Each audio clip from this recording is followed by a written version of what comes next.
एक ज़माना था मनुष्य जाति कबीलों में रहा करती थी, ठीक बात है ना। एक कबीला यहाँ से वहाँ जाता था, वहाँ के जंगल में फल फूल ख़त्म हो गए, फिर वो आगे बढ़ेगा, फिर आगे बढ़ेगा, खाना बदोश थे, ठीक है। उस समय तक विवाह नहीं था, पूरा 300-400 लोगों का एक झुंड होता था, सब इकट्ठे रहते थे, कौन किसका बच्चा है किसी को नहीं पता था, पूरा एक कबीले के बच्चे थे, ठीक है।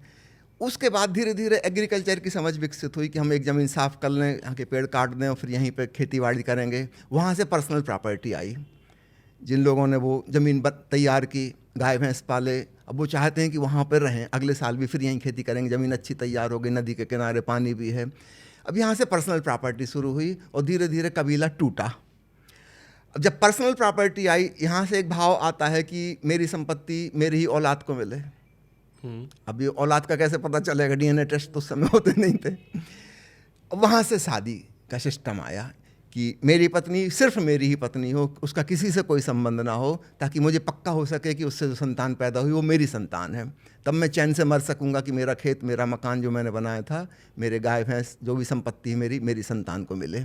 यहाँ से विवाह शुरू हुए। अब वो स्थिति बीते हजारों साल हो गए। अब हम देखते हैं धीरे धीरे वो संयुक्त परिवार थे, पहले कबीला था, फिर संयुक्त परिवार आए। 20वीं सदी आते आते पश्चिम में संयुक्त परिवार टूटना शुरू हो गया और 20वीं सदी का मध्य आते आते भारत में वह स्थिति बनने लगी, क्योंकि लोग अब एक जगह रह नहीं रहे, बहुत ज़्यादा ट्रैवल कर रहे हैं, यातायात के साधन हो गए, कोई इस देश में कोई उस विदेश में है, कहीं लड़का यहाँ चला गया, लड़की वहाँ चली गई। विवाह इंडिविजुअल परिवार पे आ गया, व्यक्तिगत हो गए परिवार, है ना, एकल परिवार आ गया, सिंगल यूनिट, संयुक्त परिवार टूट गया। उसमें रहना किसी को पसंद नहीं। कबीले में रहना भी पसंद नहीं था, क्योंकि उसमें हुकूमत एक बॉस की चलेगी जो उस कबीले का सरदार है, और सबको उसका गुलाम की भांति रहना होगा। संयुक्त परिवार में भी वही मुसीबत थी, जो बड़ा बुजुर्ग है, मुखिया है, वो अपनी दादागिरी करेगा, इसलिए उसको दादा कहते थे। बाकी सबको उसका पालन करना होगा, किसी को कोई फ्रीडम नहीं। संयुक्त परिवार का दुख आपको देखना हो, कहीं चले जाइए जहाँ संयुक्त परिवार होते हैं, सब लोग इतने दुखी होते हैं, प्रताड़ित होते हैं, किसी की कोई स्वतंत्रता नहीं, किसी की कोई अपनी मर्जी से कुछ नहीं कर सकता, सब लोग तड़फते हैं कहाँ भाग निकलें इस जेल से। तो जैसे कबीला टूटा, संयुक्त परिवार टूटा, अब स्थिति आई है एकल परिवार टूटने की। अब पति पत्नी भी क्यों साथ रहें, दोनों पढ़े लिखे हैं, दोनों नौकरी करते हैं, दोनों पैसा कमाते हैं, दोनों इंडिपेंडेंट हैं, और परिवार, समाज ने, सरकार ने सुरक्षा के इतने इंतजाम कर दिए हैं, चाहे हमारे देश में अभी उतना नहीं हुआ, पश्चिमी मुल्कों में हो गए हैं, है ना। कोई स्त्री अकेली रह सकती है, उसको किसी से प्रेम होगा तो उसके साथ रहेगी, नहीं होगा तो नहीं रहेगी, और इसकी पूरी आज़ादी है, सोशल सिक्योरिटी है, सब प्रकार की सुरक्षा का इंतजाम है। स्वीडन जैसे देश में अधिकांश लोग शादी नहीं कर रहे, करीब 15-20 साल पहले सरकार ने वो कानून ही ख़त्म कर दिया शादी का, क्योंकि कई साल हो गए कोई शादी करने आया ही नहीं। लोगों की फ्रेंडशिप निश्चित रूप से होगी, उनको प्रेम होगा, लगाव होगा, उनका संग साथ रहने का मन है तो रहेंगे, नहीं रहना होगा तो नहीं रहेंगे, कोई बंधन किसी का नहीं, कोई कानूनी सामाजिक बंधन उनके ऊपर नहीं है। ये परिवेश ओशो के सामने आ चुका, ठीक है। जब ओशो बात कर रहे हैं तो केवल भारत के लोगों से बात नहीं कर रहे हैं, वो इंटरनेशनल ऑडियंस से बात कर रहे हैं। अब हम उन बातों को उठा के भारत के परिप्रेक्ष्य में अगर हम लागू करेंगे तो वो तो फिट नहीं बैठेगी, है ना। पहले इस बात को समझ लीजिए, ओशो की बात लिमिटेड एक दायरे के अंदर नहीं है, वो विश्व मानव से बात कर रहे हैं, और उस मानव से जो आने वाला है, जो है उससे भी बात कर रहे हैं, और जो आने वाली संभावित समस्याएं हैं उनका भी निदान कर रहे हैं। एक प्रतिभाशाली व्यक्ति हम उसी को बोलते हैं जो अपने समय के पहले आ जाता है, वो उन चीज़ों को भी बता जाता है जो होने वाली हैं और उसका क्या समाधान हो सकेगा। तो ओशो इस दूरदृष्टि से कह रहे हैं कि विवाह की संस्था आगे नहीं चल सकेगी। विवाह, और हम जिसको परिवार कह रहे थे, उसका बुनियाद प्रेम नहीं था, उसका बुनियाद गरीबी थी, मजबूरी थी। 25 लोग एक संयुक्त परिवार में इसलिए रह रहे थे कि क्योंकि और कोई उपाय ही नहीं था, एक ही घर था रहने का, गरीबी थी और कोई उपाय नहीं था। छोटी सी ज़मीन थी, उसको बांट लेंगे तो कुछ बचेगा ही नहीं, किसी के हाथ में कुछ नहीं आएगा, सबको मिलजुल कर साथ ही रहना पड़ेगा, सारे दुख कष्ट भुगतने पड़ेंगे, मगर मजबूरी साथ रहना पड़ेगा। अब पिछले कुछ सदियों में शिक्षा आई, शिक्षा के साथ हम अपने पुराने पारंपरिक धंधे से अलग हो गए।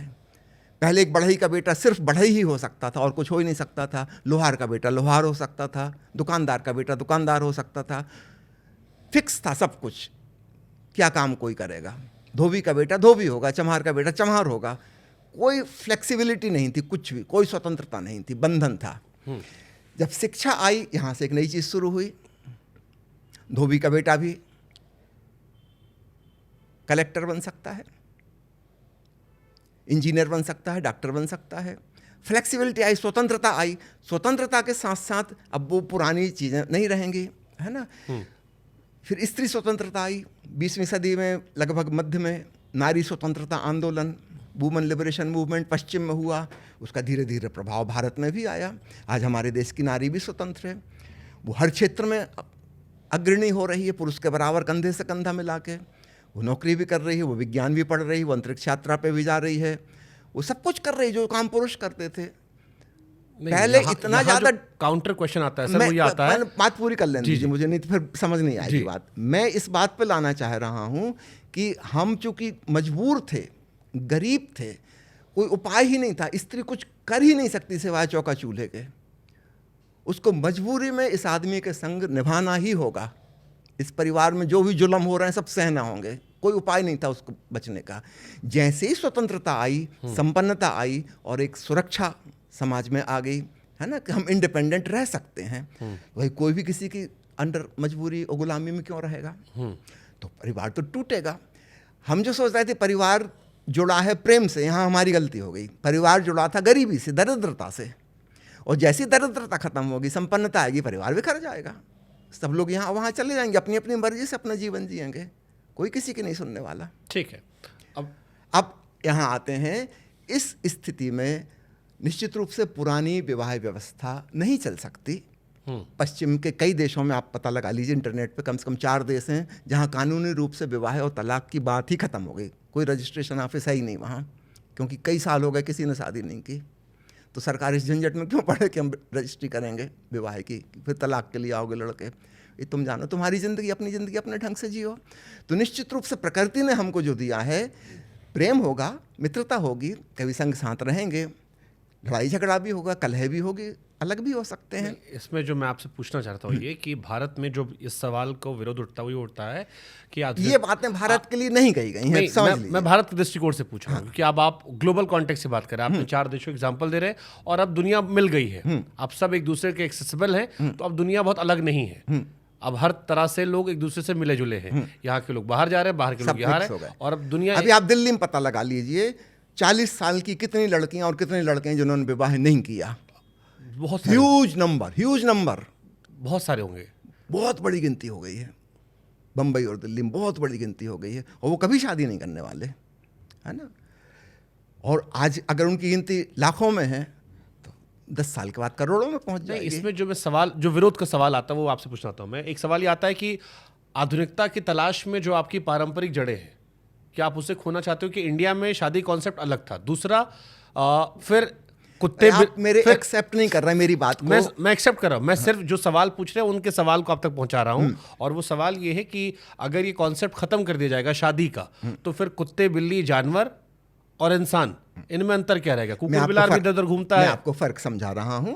ओशो ने इसको 3 हिस्सों में बांटा है, मोटे मोटे 3 हिस्से कर लें। एक है एनिमलिस्टिक लव, पाशविक, दूसरा है इमोशनल लव, ह्यूमन, और तीसरा है डिवाइन, है ना। 3 स्टेप मोटे मोटे आप समझ लीजिए सीढ़ी के। तो प्रकृति ने हमको जहाँ पैदा किया है वहाँ हमारे पास शारीरिक संबंध, शारीरिक आकर्षण, एनिमलिस्टिक लव है। इट इज़ इक्वल टू कुत्ता बिल्ली के बराबर ही, उसमें कोई फ़र्क नहीं है मनुष्य का उससे, ठीक है। लेकिन हम वहाँ रहने के लिए मजबूर नहीं हैं। We can grow to emotional love, जिसको ओशो कह रहे हैं ह्यूमन लव, है ना। हमें पशुता में जीना नहीं है। निश्चित रूप से हमारा अतीत पशुओं का है। डार्विन के विकासवाद को देखेंगे तो मनुष्य पशुओं से ही आया है। उसके अतीत में सब कुछ वही पड़ा हुआ है, उसके अचेतन में वही वासनाएं मौजूद हैं, उसी प्रकार के जैसे जानवरों में हैं। हम एक प्रकार से जानवर हैं, लेकिन हम वहाँ होने के लिए मजबूर नहीं हैं। हम इससे आगे बढ़ सकते हैं। हम मेंटल और इमोशनल लव की स्थिति में पहुँच सकते हैं, है ना। ये हमारी ग्रोथ हुई। कोई पशु उस स्थिति में नहीं जाता। This is human, something very human, है ना। किन्हीं पशुओं को काम वासना में कोई सुख और आनंद और रस नहीं आता। उनकी एक लाचारी है, बायोलॉजिकल फोर्स, उनको वो करना है और करके हट जाना है। इंसानों में भी है ना। तो अगर इंसान वैसा कर रहे हैं तो पशु के तल पे जी रहे हैं। चाहे उनका विवाह हुआ हो चाहे ना हुआ हो, वो पशु के तल पे जी रहे हैं। विवाह का लेवल लग जाने से ऐसा नहीं हो जाता कि पशुता से हट गए वो। He is doing the same thing. अधिकांश पति अपनी पत्नी पर बलात्कार ही कर रहे हैं, उस पर लेबल नहीं लगा बलात्कार का, समाज ने अलाउ किया है, पत्नी कुछ कह नहीं सकती, मगर वो बलात्कारी है, उसकी कोई मर्जी नहीं थी इसमें जाने की संबंध में, लेकिन मजबूर है, करें क्या, है ना। तो इसको खूब अच्छे से देखिए, प्रकृति ने जैसा मनुष्य को बनाया है, निश्चित रूप से इसका बड़ा हिस्सा पार्श्विक जगत से हमारा आया है, हम वहीं से इवाल्व होकर आए हैं और हमें आगे बढ़ना है। अब एक चैलेंज आता है, आगे बढ़ना है, हम उस मानसिक और भावनात्मक प्रेम तक पहुंच सकते हैं, हृदय के तल पे आ सकते हैं। अब वहाँ पे फिजिकल अट्रैक्शन कोई मायने नहीं रखता, वहाँ किसी की कितनी तनख्वाह है और कैसा रंग रूप है ये कोई मायने नहीं रखता, एक भावनात्मक जुड़ाव होता है, एक मैत्री भाव, फ्रेंडलीनेस जिसको कहें, तो निश्चित रूप this is something higher than animalistic.